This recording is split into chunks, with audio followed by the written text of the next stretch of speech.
Hello friends, હું છું Hardik Patel. Icon engineering tuition ક્લાસીસની ચેનલમાં વિદ્યાર્થી મિત્રો આપનું સ્વાગત છે. ડિપ્લોમા સેમિસ્ટર 1 ની અંદર જે સબ્જેક્ટ આવે છે બેઝિક ઓફ ઇલેક્ટ્રોનિક્સ, જેના આજે આપણે વાત કરવાના છે સુપર 30 ક્વેશ્ચન. આ સુપર 30 ક્વેશ્ચન તૈયાર કરીને જાઓ છો તો પાસ તો થઈ જવાના એની ગેરંટી છે, પણ જોડે જોડે 40 થી 50 ઉપર માર્ક્સ તમારા જીટીયુ ના પેપરમાં આવી જશે વિદ્યાર્થી મિત્રો. તો ચિંતા કરશો નહીં. અહીંયા જેટલા પણ હું તમને ક્વેશ્ચન બતાવ્યું એ બધા જ ક્વેશ્ચન પરફેક્ટલી તૈયાર કરી લેવાના છે અને એના answer with answer English medium અને ગુજરાતી મીડિયમમાં આપણા કોર્સની અંદર ઓલરેડી અપલોડ કરી દેવામાં આવ્યા છે. તો હજી સુધી કોર્સ પરચેસ ના કરો તો ફટાફટ કોર્સ પરચેસ કરી લેશો, જેની લિંક પણ ડિસ્ક્રિપ્શનમાં મૂકેલી છે. જોડે જોડે તમે ચેનલ ઉપર નવા હોય તો ચેનલને સબસ્ક્રાઇબ કરી દેવાની છે, બેલ આઇકોન ઓન કરી દેવાનો છે, જેથી નવા વિડીયો આવે તરત જ નોટિફિકેશન આવી જશે. વિદ્યાર્થી મિત્રો, આપણું એક વોટ્સઅપ ગ્રુપ ચાલી રહ્યું છે. જો હજી સુધી તમે જોઈન નથી થયા તો ફટાફટ જોઈન થઈ જશો. એની લિંક પણ ડિસ્ક્રિપ્શનમાં મૂકેલી છે, તો ત્યાંથી તમે જોઈન થઈ શકો છો અને તમારા ફ્રેન્ડ સર્કલને પણ જોઈન કરી શકો છો. ઓકે, હવે વાત કરીએ BOE basic of electronics. Basic of electronics ની અંદર વાત કરવામાં આવે તો સુપર 30 મોસ્ટ આઈએમપી ક્વેશ્ચન, જે વન બાય વન આપણે અહીંયા ડિસ્કશન કરવાના છે. તો જે વન બાય વન ક્વેશ્ચન છે બધા જ ક્વેશ્ચન તમારે તૈયાર કરી લેવાના છે.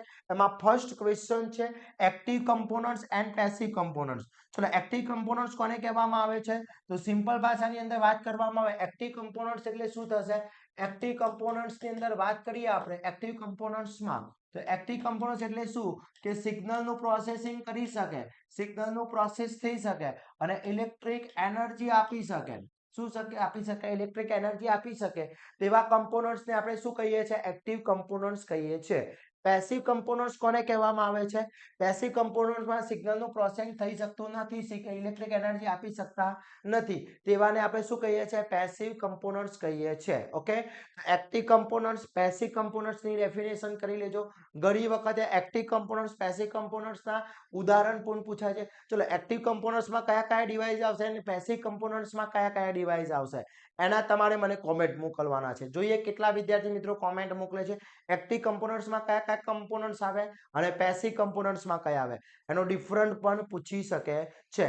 ઓકે, આ બધાના આન્સર વિદ્યાર્થી મિત્રો આપણા યુટ્યુબ ચેનલમાં મૂકેલા છે, આપણે સોરી આપણી જે કોર્સ છે એની અંદર મૂકેલા છે. તો હજી સુધી કોર્સ પરચેસ નથી કર્યો તો ફટાફટ કોર્સ પરચેસ કરી લેશો. એના પછી નેક્સ્ટ ક્વેશ્ચન છે રજિસ્ટરની એક આપ વ્યાખ્યા આપો, તેનો એકમ. હવે રજિસ્ટર એટલે શું? વિદ્યુત પ્રવાહ, વિદ્યુત પ્રવાહનો વિરોધ કરે. શું કરે? વિરોધ કરે. એને આપણે શું કહીએ છીએ? રેઝિસ્ટન્સ કહીએ છીએ. તેનો એકમ SI યુનિટ છે ઓમ. શું છે? ઓમ. ઓકે, હવે રેઝિસ્ટરના સિમ્બોલ, તો આ રેઝિસ્ટરનો સિમ્બોલ છે. આ રીતના રેઝિસ્ટરનો સિમ્બોલ ડ્રો થતો હોય છે અથવા આ રીતના પણ થતો હોય છે. R બરાબર V/I. શું થશે? R બરાબર V/I. હવે રેઝિસ્ટરનું વર્ગીકરણ કરવામાં તો એનું વર્ગીકરણનું પણ ક્વેશ્ચન પૂછી શકે છે, અથવા મટીરીયલના આધારે વર્ગીકરણ કરો. તો આ બંને question most and very most important છે. ખાસ કરી લેજો વિદ્યાર્થી મિત્રો. રેઝિસ્ટન્સ આમાંથી કોઈ બી એક ક્વેશ્ચન પૂછાશે, ખાસ કરવાનો છે.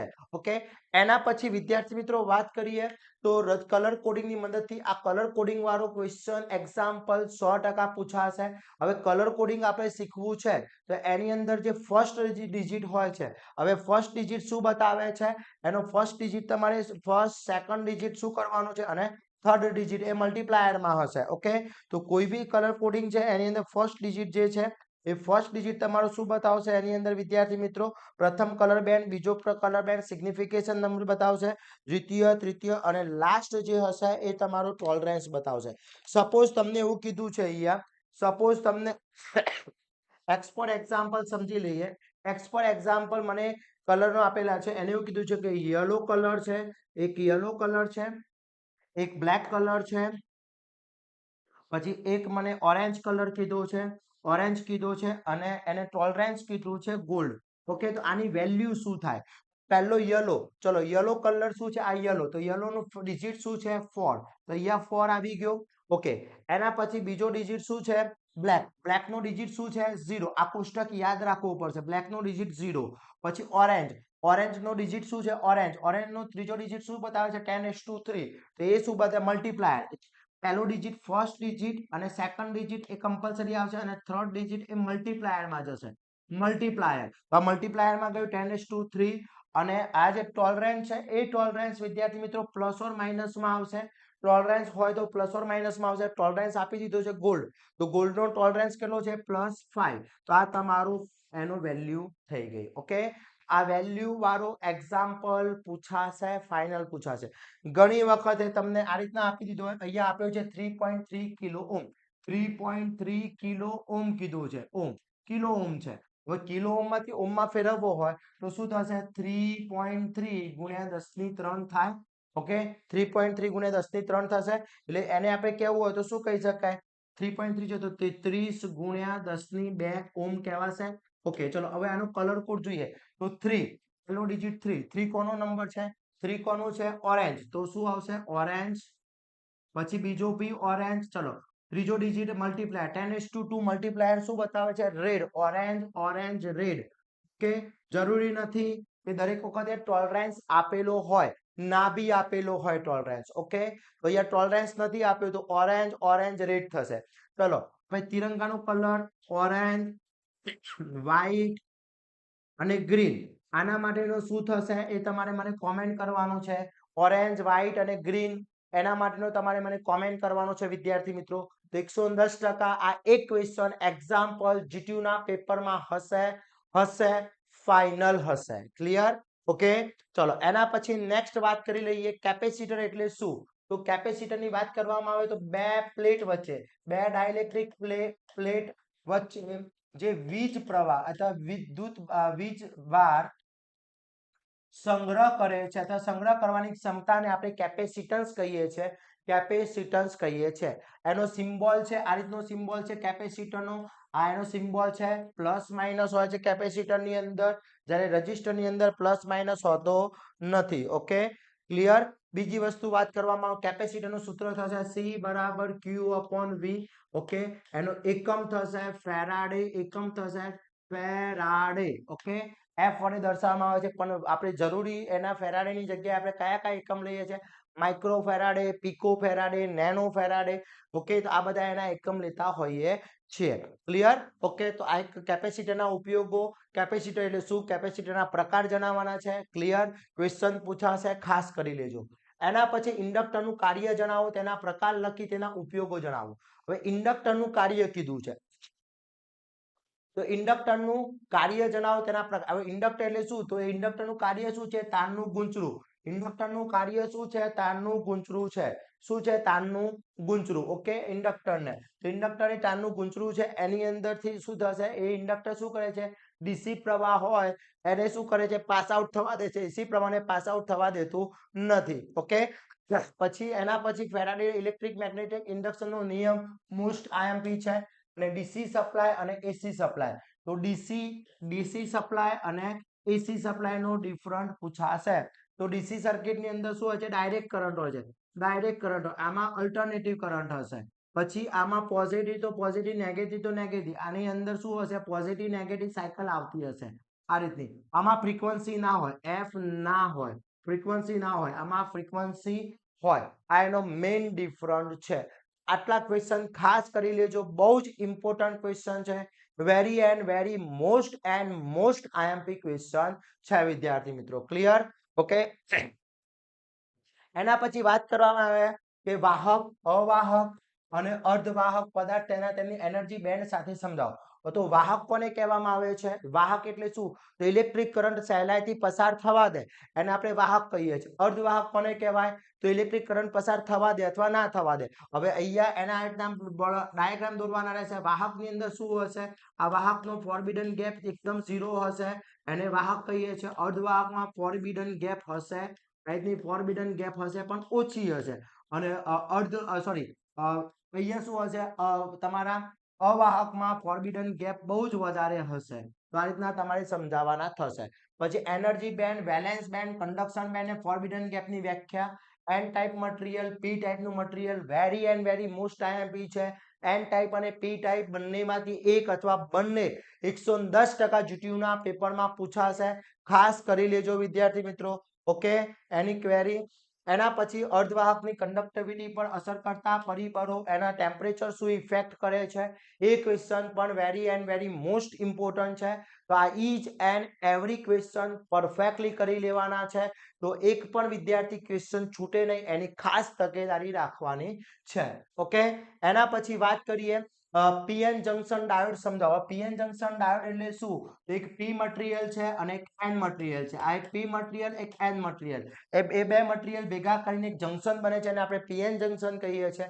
અને પીએન જંકશન ડાયોડ ની અંદર વાત કરવામાં આવે તો આ એનોડ હોય છે, આ કેથોડ હોય છે. તો એનોડ પ્લસ અને કેથોડ માઇનસ. તો પ્લસ એ પ્લસ પ્રવાહ જોડવામાં આવે, માઇનસ એ માઇનસ પ્રવાહ જોડવામાં આવે. તો એ ફોરવર્ડ બાયસમાં આવે છે અને ફોરવર્ડ બાયસમાં જ હંમેશા પીએન જંકશન ડાયોડ ઓન થતો હોય છે, રિવર્સ બાયસમાં કામ કરતો નથી. એના ઉપયોગ છે ક્લિપલિંગ સર્કિટમાં, રેક્ટિફાયર, ક્લિપલિંગ સર્કિટની અંદર સ્વિચ તરીકે ઘણી જગ્યાએ ઉપયોગ થતા હોય છે. વીઆઈ કેરેક્ટરિસ્ટિક પણ પૂછી શકે છે. આ બે ક્વેશ્ચન ખાસ કરી લેવાના છે. પીએન જંકશન ડાયોડ એની કેરેક્ટરિસ્ટિક ખાસ કરી લેજો. Okay, clear. એના પછી વાત કરીએ ઝીનર ડાયોડ. ઝીનર ડાયોડ શું છે?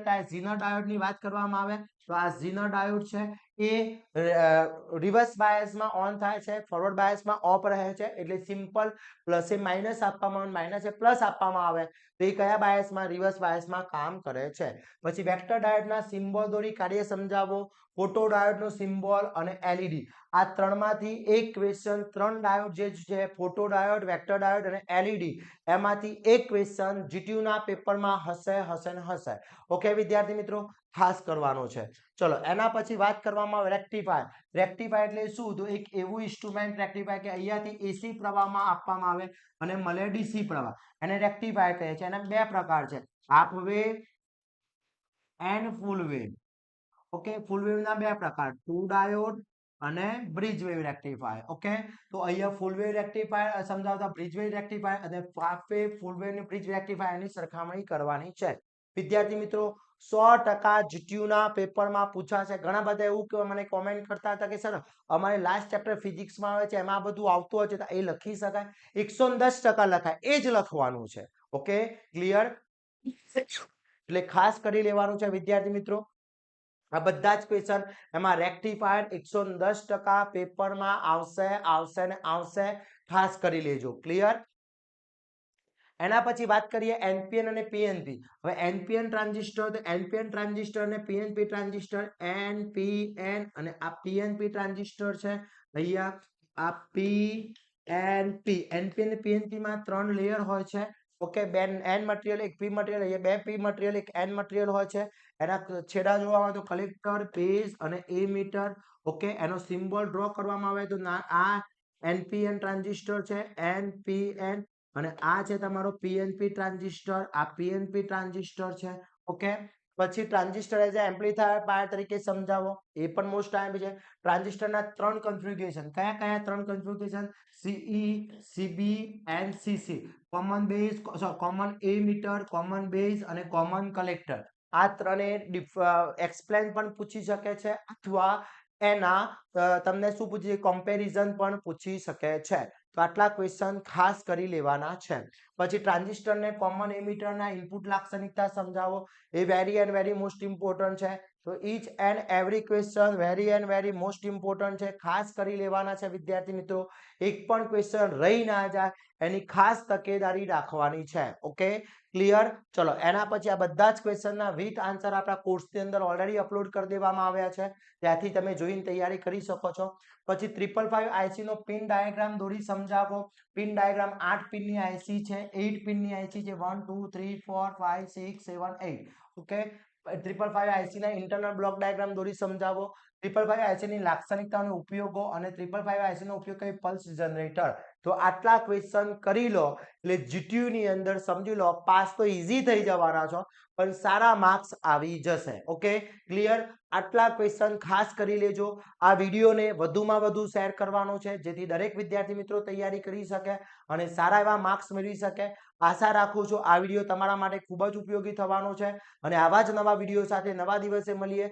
ત્યાં સુધી વિદ્યાર્થી મિત્રો ચેનલ ઉપર નવા હોય તો ચેનલને સબસ્ક્રાઇબ કરી દેશો, બેલ આઇકોન ઓન કરી દો જેથી નવા વિડીયો આવે તરત જ નોટિફિકેશન આવી જશે.